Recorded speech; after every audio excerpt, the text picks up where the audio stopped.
My name is Rachel Monroe. I am 36 years old, and I was married for 13 years to a man I did not actually know. That is a strange sentence to say out loud, and it took me a long time to be able to say it without my voice shaking. 13 years. I shared a bed, a name, a mortgage, and a life with Greg. And when it all came apart, I discovered that the man I had been married to was, in the ways that mattered most, a stranger wearing my husband's face.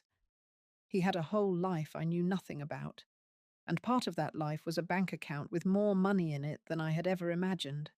Money he had hidden from me for years while telling me we could not afford the things I dreamed of. My marriage was a locked room, and I did not have the key, and I did not even know the room was there. I am telling you this story because of what happened after, when I took what was left of me and a small settlement I had to fight for, and did the most impractical thing I have ever done. And because of the man who taught me, patiently and without ever once asking me to, that not every locked door has an ugly room behind it. If you have ever been betrayed by someone who was supposed to be your safest place, if you have ever come out the other side of that and wondered whether you would ever be able to trust another living soul again, then this story is for you, and I need you to stay with me all the way to the end, because the answer, it turns out, is yes, but not in the way I expected. Before I start, if you are new here, take a second and subscribe, because these are the stories I make for people rebuilding from the studs, and I would love to have you along. And leave me a comment and tell me where you are watching from tonight, and whether you are someone who trusts easily or someone who has had to learn it the hard way. I have become the second kind, and I like knowing who is out there with me. Now let me take you back. I met Greg when I was 22, and he was everything I thought stability looked like. He was older, settled, confident, a finance man with a plan for everything and an answer for everything. And after growing up in a chaotic house with a father who could never hold a job, I fell for that confidence like it was oxygen. Greg made me feel safe. That was his whole magic. He was the man who would never let the lights get shut off, never bounce a check, never leave me the way my father was always half leaving. And for a long time, I mistook control for safety, because they can look identical from the inside, and by the time you learn to tell them apart, it is usually because the control has finally shown you its other face. We married when I was 23, and slowly, over 13 years, Greg built a marriage in which he held every single key. He handled all the money, all of it. He said it was because he was the finance expert, and it made sense, and I let him, and that was my great mistake. Though I have learned to forgive myself for it, because a young woman who trusts her husband is not a fool. She is just someone who has not yet been taught what he is capable of. Greg gave me an allowance. He called it a household budget, but it was an allowance, and he decided what we could afford. And the answer, whenever I wanted something for myself, was always that we needed to be careful, that money was tighter than it looked, that I did not understand the full picture. I wanted to go back to school. We could not afford it. I wanted to try for a baby. Greg always felt the timing was not right, the finances were not ready, and I spent my early 30s waiting for a financial green light for my own body that somehow never came. I wanted, God help me, to buy a slightly nicer couch, and Greg would sigh and pull up a spreadsheet and show me why we had to wait. It's just business, Rach, he would say, about everything, about our whole life. It's just business. I want to describe how invisible this kind of control is from the inside, because I think some of you are living inside it right now and calling it something else. It never looked like abuse. There was no yelling. Greg never raised a hand or even his voice. He was, to the outside world, a devoted husband, careful and responsible, and people envied me my sensible provider. It looked like prudence. It looked like a man protecting his family. And that is exactly why it worked. Because every time I felt that small, cold feeling of being managed rather than loved, I could not point to anything. I could only point to a man being financially responsible. And who was I to complain about that? He made me feel, always, that my wanting things was the problem, that a better wife would not need school or a couch or reassurance, that my desires were an indulgence he was kindly, patiently, managing on my behalf. Over 13 years, a person can be slowly convinced that her own needs are a character flaw. I stopped asking for things. I made myself smaller and smaller to fit the budget of a marriage that, I would later learn, was not actually on a budget at all. That is the part that still takes my breath away. I shrank myself to fit a scarcity that did not even exist. Here is what I did not know. While he was telling me we had to be careful, while he was denying me school and a couch and a child on the grounds that money was tight, Greg had been quietly building a separate financial life, separate accounts, investments in his name only, a whole hidden architecture of wealth that he had spent our entire marriage constructing behind my back, funded partly by the very carefulness he imposed on me. The money I was denied did not go nowhere. It went into rooms of the house I was never allowed to enter. I found out the way people usually find out, which is that it all came apart at once. There was another woman, younger, from his office, which was almost the least of it by the time I learned everything. When I confronted him, when the marriage detonated, and I finally, for the first time in 13 years, got a lawyer and forced open the books, I sat in a conference room and watched a forensic accountant lay out the true picture of my own marriage, and I did not recognize a single thing about it. I will never forget that conference room. It had a long, polished table and a pot of bad coffee, and a woman my own age with a laptop and a stack of statements, and she walked me through my own life like a stranger reading me my own diary, a diary I had never been allowed to read. "Here is the account you knew about," she said, "and here are the four you did not. Here is what the household actually earned, and here is the fraction of it he let you see. Here is the year you asked to go back to school, and he said there was no money, and here is what he moved into his private account that same month." She was kind about it, professional, but every page she turned was a small death, because every page was proof that the carefulness had been a performance, that the sighing over the spreadsheet had been theatre, that the man had looked me in the eye across the dinner table for over a decade and lied with his whole face. By the end, I was not even crying. I was just cold, a specific cold I had never felt before.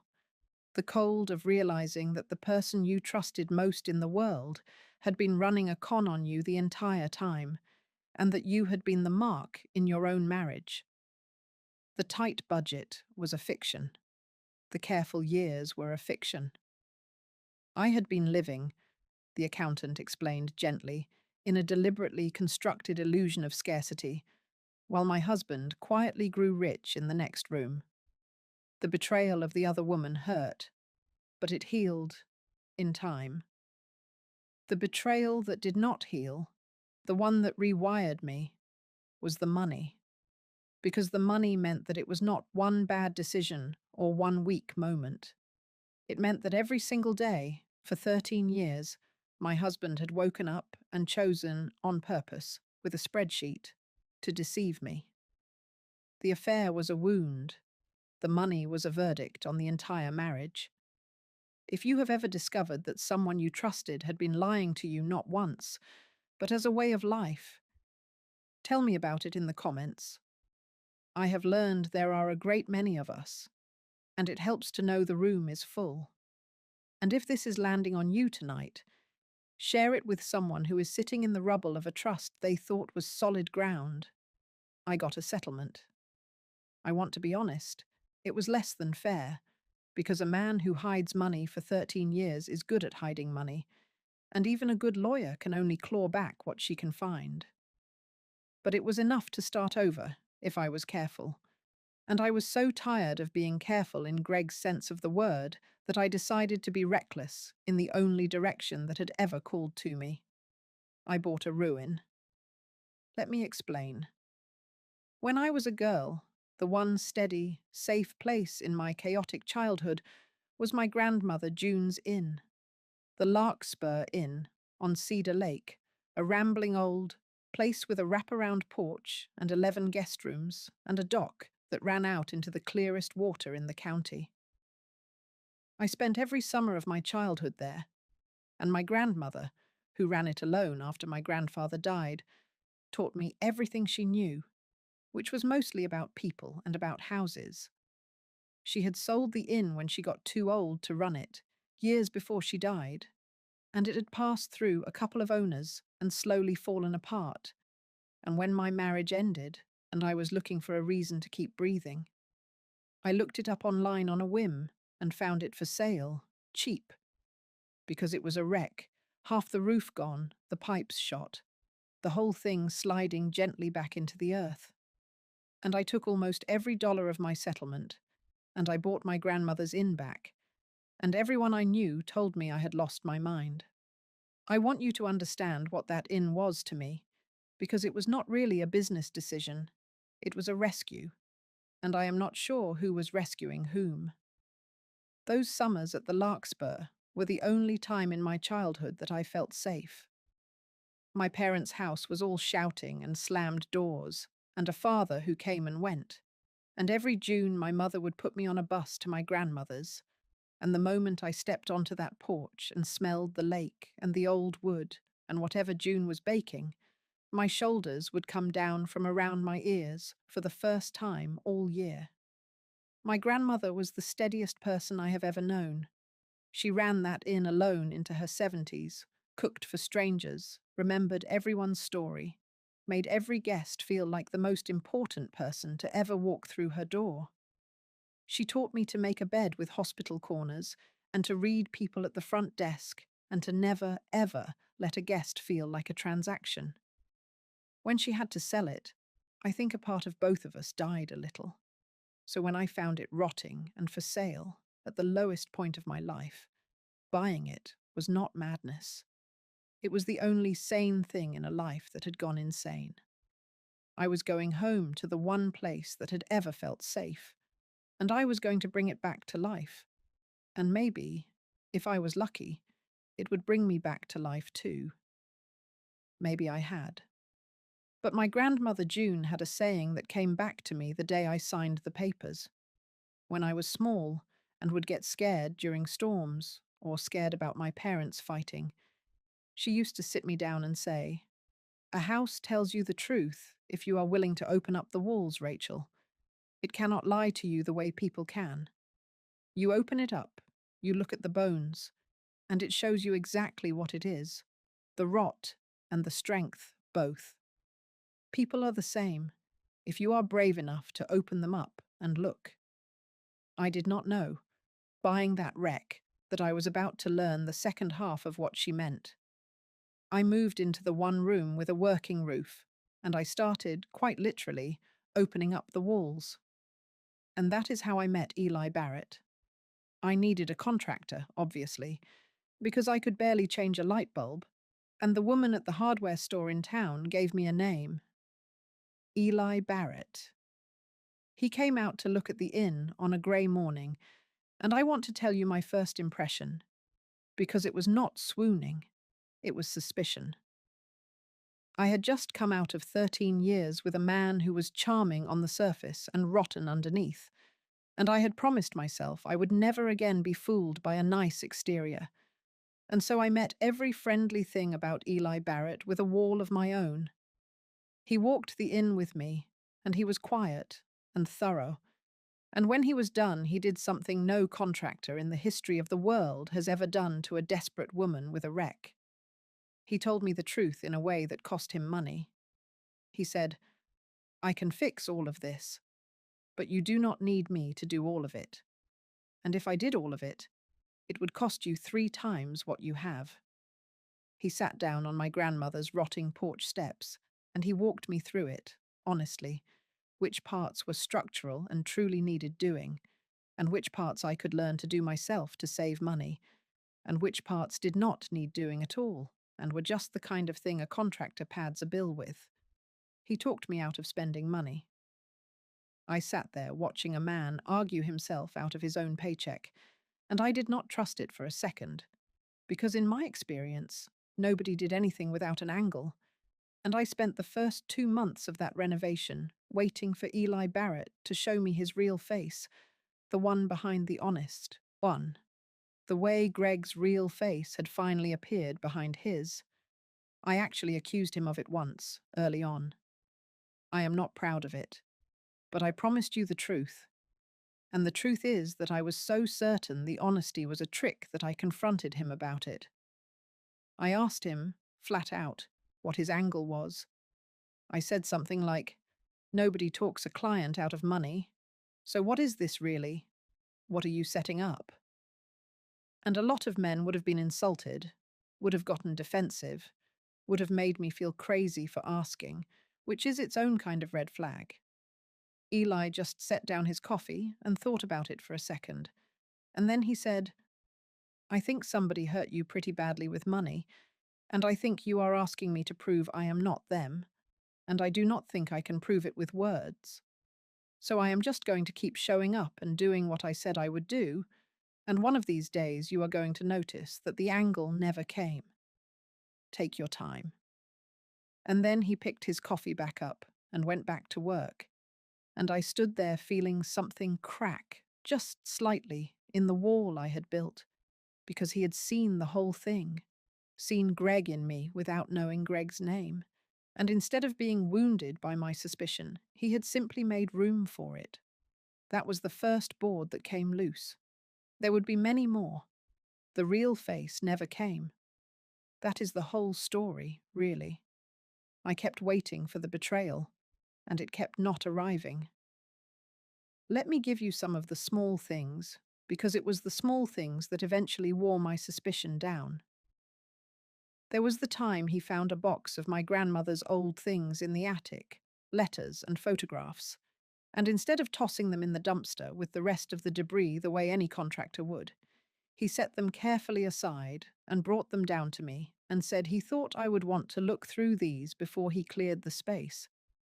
There was the day the town building inspector, an old friend of Eli's, hinted that a small cash arrangement could make a permit problem disappear, and Eli refused, flatly, in front of me, and then did the extra work to fix it the right way, on his own time, because he said he would rather lose a weekend than build my inn on a lie in the foundation. There was the way he was with Theo, patient past all reason with a moody teenager, never once raising his voice, and the way Theo, who had been left by his own mother, watched his father the way I imagine I was watching Eli, waiting to be let down, and never was. Eli was in his late 30s, divorced, raising a 14-year-old son named Theo, mostly on his own.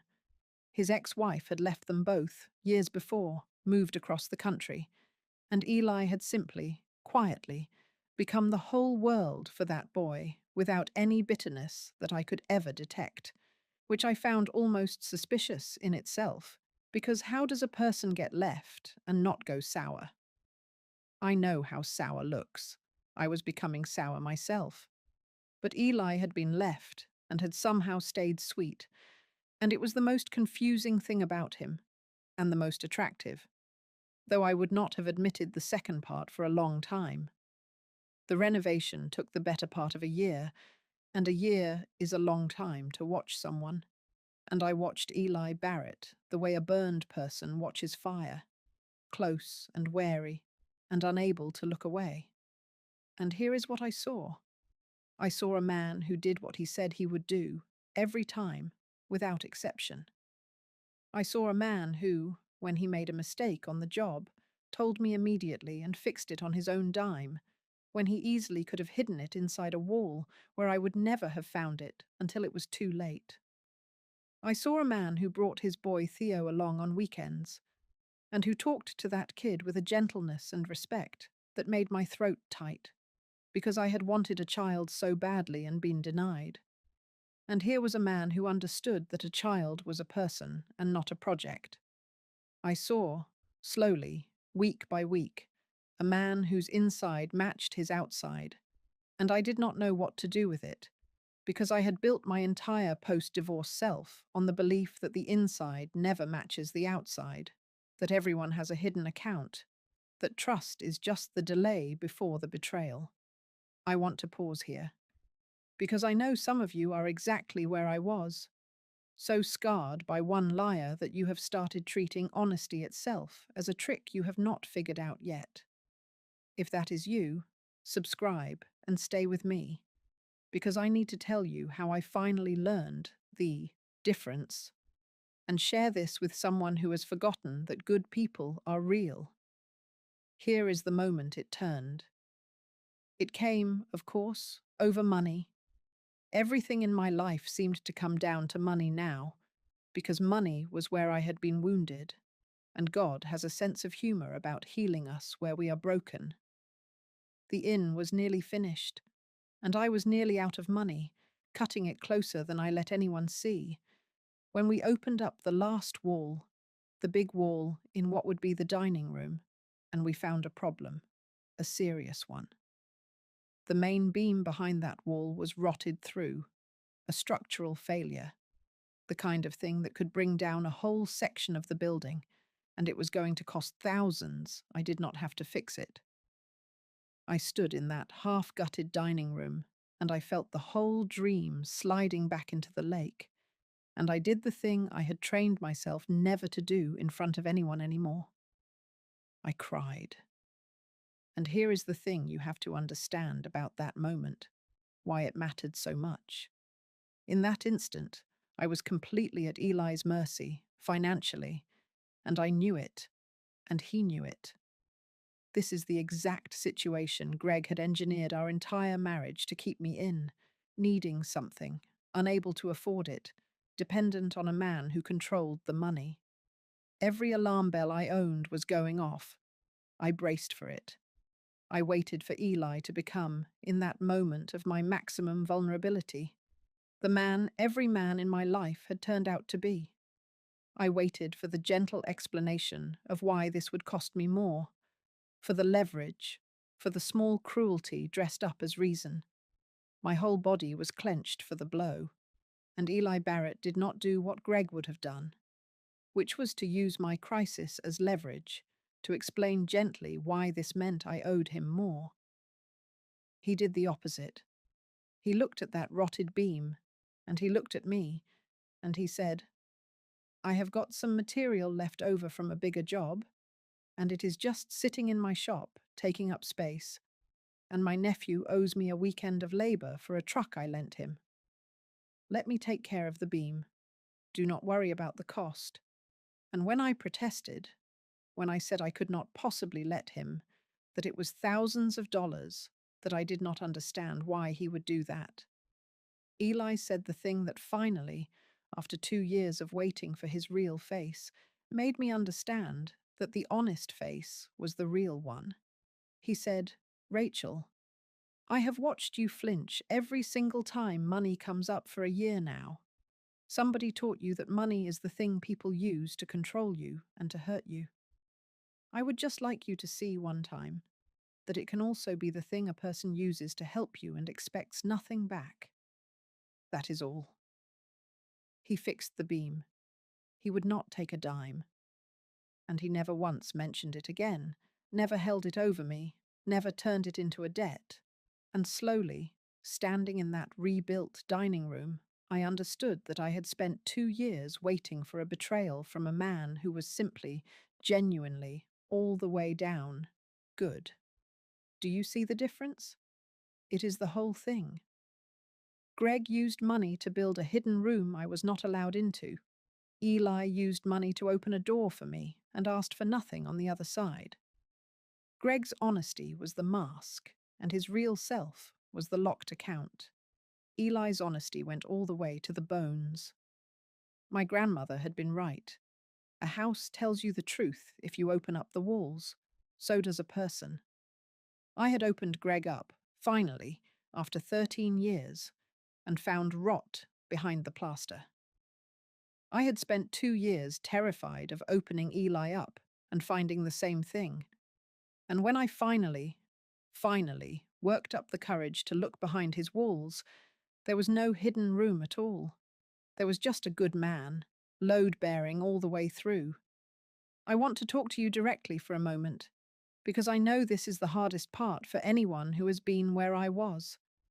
The problem with being betrayed by a master of it is that it does not just break your trust in one person, it breaks the instrument you use to measure everyone.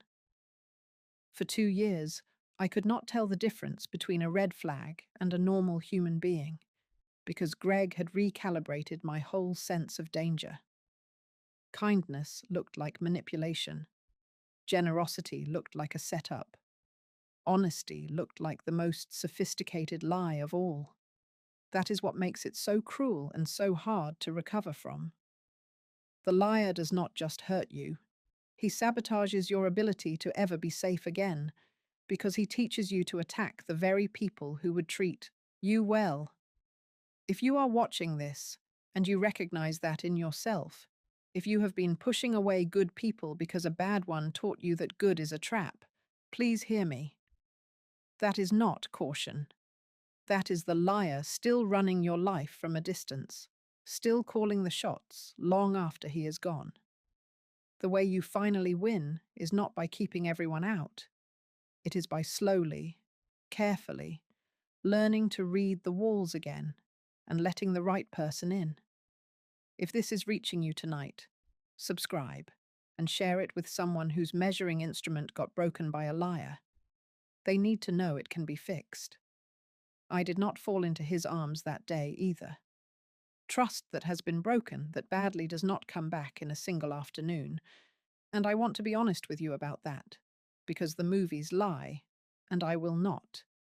It came back the way the inn came back, one board at a time, one honest week after another. But it did come back. Somewhere in that last season of the renovation, I stopped waiting for Eli to become Greg. And once I stopped waiting for the betrayal, I could finally see the man who was actually standing in front of me. And the man who was actually standing in front of me had been quietly, patiently loving me for the better part of a year, without pushing me for a single thing, and had been letting me take all the time I needed to believe he was real. The first evening we spent together that was not about the inn, I remember. I nearly cancelled 3 times. He had asked me, simply, if I wanted to come to dinner at his place, that he and Theo were making pasta. Nothing fancy. And I stood in my one finished room at the inn and talked myself out of it and back into it over and over, because a dinner was not a beam. A dinner was a door, and I was terrified of doors. But I went. And it was a small kitchen and a 14-year-old showing off how he could twirl pasta, and a man who kept the conversation easy and never once made me feel like I was being evaluated. And at the end of the night, Theo said, without any idea what he was doing to me, "You should come back, Rach. Dad actually laughed tonight. He doesn't do that much." And I drove back to the inn along the dark lake road, and I had to pull over, because I understood that I had just been handed the thing I had wanted my whole marriage and never had, which was a table where I was wanted for myself, not managed, not budgeted, not tolerated, just wanted. It had taken a divorce, a ruin, and a pot of ordinary pasta to show me what I had been missing for 13 years. Here is how it came out, and I know you have been waiting for it. The Larkspur Inn reopened the following spring, and it was, if I may say so, magnificent. My grandmother's old rambling place, brought back from the dead, 11 rooms full again, the porch full of people watching the light come off Cedar Lake. Eli and Theo were there on opening day, and half the town, and the inn was booked solid within a month, because it turns out that a place run by a woman who genuinely loves people in a town that had missed its old inn is exactly the kind of place people drive a long way to find. My grandmother June ran that inn on people and honesty. And it turned out those were the two things I had learned the most about in the hardest possible way. I put my grandmother's photograph behind the front desk, the one Eli saved from the attic dumpster. June, at maybe 60, standing on that same porch with her hands on her hips, like she owned the whole lake, which in every way that mattered, she did. I talk to her sometimes, when the inn is quiet and the last guest has gone up. I tell her I brought it back. I tell her I finally understood the second half of her saying, the part about people. Though I had to marry the wrong man and open up all his walls and find the rot before I could learn to recognize the man whose walls had nothing behind them but more of the same good wood. I think she would have loved Eli. I think she would have taken one look at him, the way she could read anyone at her front desk in about 4 seconds, and known he was load-bearing all the way through.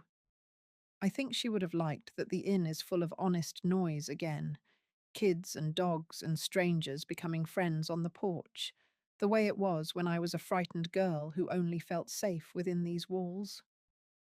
Greg resurfaced, because of course he did. When the inn started making the local papers, when it became clear that his ex-wife's crazy lakeside gamble had turned into a real and valuable business, Greg reached out.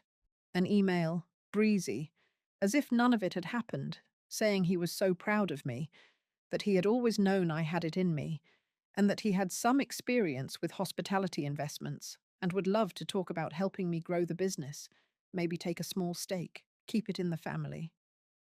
It's just business, Rach. There it was, the old sentence, the one that had excused 13 years of theft. 2 years earlier, that email might have unsteadied me. Now I read it, and I almost laughed, because I could see it so clearly. The man who used money as a weapon, circling back the moment there was money to be had. I did not write back a long thing. I had learned, finally, not to explain myself to people who had already shown me who they were. I forwarded it to my lawyer, made sure every inch of the inn was protected in my name and my name only, and I never responded to Greg again. He had taught me, at least, how to protect a house. I made very sure there was no hidden room in mine. I told Eli about the email that night, on the porch, and I want to tell you what he did, because it is the opposite of everything I had been trained to expect from a man and money in the same sentence. He did not get territorial. He did not tell me what to do. He did not offer to handle it for me, the way Greg would have made it a reason to take one more key out of my hand. He just listened, and when I was done, he said, "You already know exactly what to do about Greg. You have known for 2 years. You do not need me to fix it, and I am not going to insult you by pretending you do." And then he asked if I wanted a cup of tea, and went to make it. And I sat on that porch and understood that I had finally found a man who could stand next to my money without reaching for it, next to my strength without trying to manage it, and that this ordinary offer of a cup of tea instead of a rescue was what love was actually supposed to feel like. Not a locked room, a person standing beside you with his hands open. Eli and I were married at the inn the next autumn, on the porch, with Cedar Lake behind us, and Theo standing up as his father's best man, 15 by then, and mortified and delighted all at once. I did not have children of my own, the one dream Greg had run out the clock on, and I had grieved that, quietly, for years. And then, at 37, I found myself the bonus parent to a teenage boy who needed a steady woman in his corner. And while I will never call myself his mother, because he had one, I have become something to Theo that has no exact name, and it has filled a room in me I thought would stay empty forever. Love does that. It does not always give you back the exact thing you lost. Sometimes it hands you a different key to a different door and says, "This one. This is the one that opens." Theo is the one who taught me, in the end, that I had more to give than I thought. He came to me a few months before the wedding, awkward as only a 15-year-old can be, and asked if it would be weird if he stopped calling me Rachel and called me something else. He had not figured out what yet, just not Rachel. I told him it would not be weird at all, and I had to go stand in the pantry for a while so he would not see what that did to me. We settled on nothing formal in the end. He just started calling me Rach, the way Greg used to, except that when Theo says it, it is the warmest word in the language, and it has completely replaced the old, ruined version in my ear. That boy took the very name Greg had poisoned and handed it back to me clean. I did not know a wound could be healed that precisely, by a teenager, by accident. But it can. I run the Larkspur Inn now, with Eli, and I want to tell you the thing I put on a little sign in the front hall, because a guest asked me about it last summer, and I realized it was the whole story. It is my grandmother's line. A house tells you the truth if you are willing to open up the walls. And underneath it, I added my own half. The half it took me a marriage and a divorce and a ruin and a good man to learn. So do people. You just have to be brave enough to look and patient enough to tell the rot from the beams. So here is what a hidden bank account and a rotted beam taught me. And it is what I want to leave with you tonight. Being betrayed by a liar does not have to turn you into someone who can no longer recognize the truth. That is the real damage a person like Greg does. The lasting damage, worse than the money.